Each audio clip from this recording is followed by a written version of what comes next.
let's buckle down. I got to get my rating back up, dude. I can't believe how I'm losing these stupid games. No, that's your energy source, man. No. It's Jordan, but then Jackson. Jackson would be second. Why though? Why Jackson? I mean, out of Gates and President, I don't want to be. Like, that's too much responsibility. That sucks. So that's kind of what the angle you're going. Yeah, I feel like if you're Michael and you have aspirations to do the other two, you can. You know, but if you're Jordan, if you're Jordan, you could be president. You could be president, and you're going to be a billionaire. He is. He's not going to have a problem with that.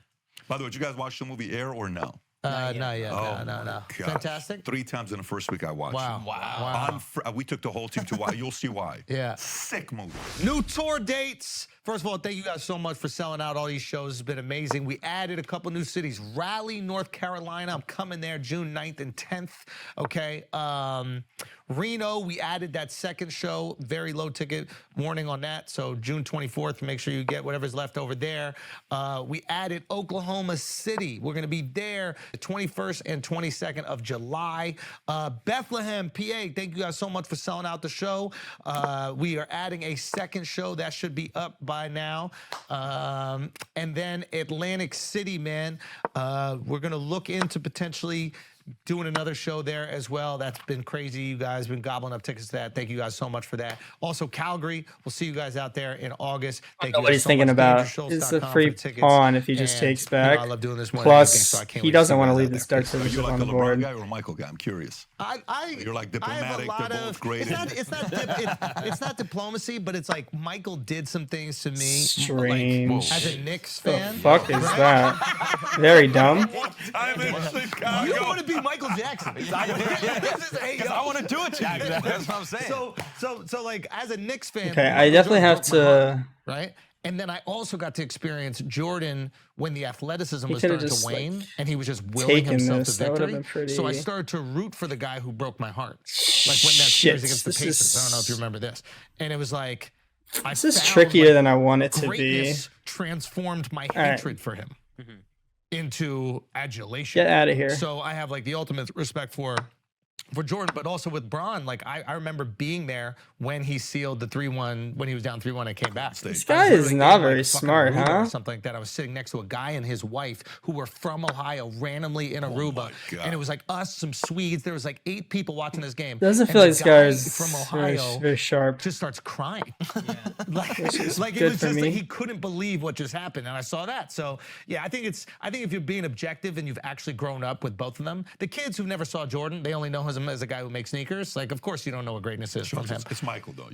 Bro, it's Michael. It's Jordan. It's Jordan, and I'll say this: it's Jordan because Jordan is 100%er. Michael Irvin said this when he came on the podcast. He goes, "I'm 100%er." We go, "What does that mean?" He goes, "It doesn't matter what it is. I'm giving 100%."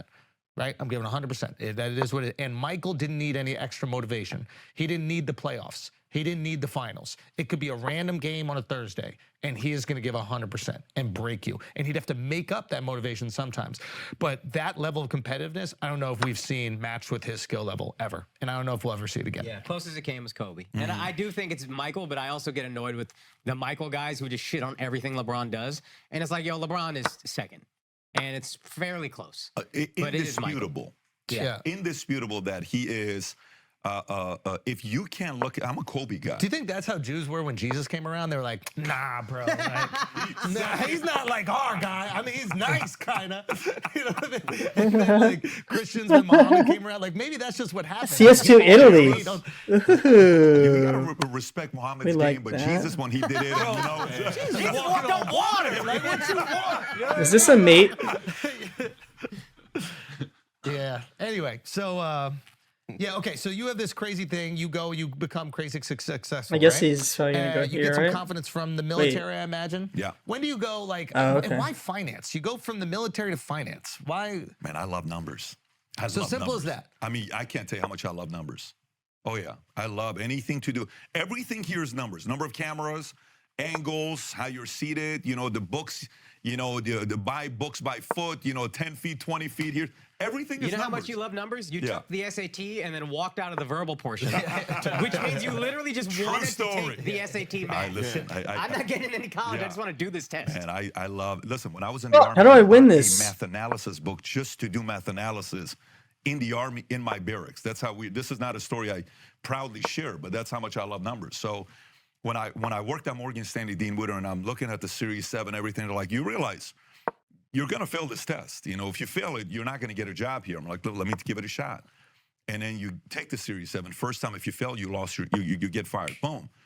I'm like, I love this world. Look at this. What if you can do this and you can take money and do this with it? And what about this investment? How about the?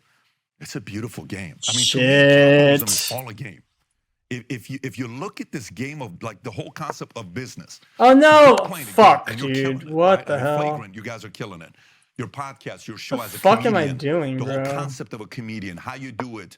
You know, if you're too disconnected from the audience, you're not going on the road to kind of see the reaction, how they reacted, how many of the people reacting to this joke, men, women, most of them were men, none of them were women. What if I can do this?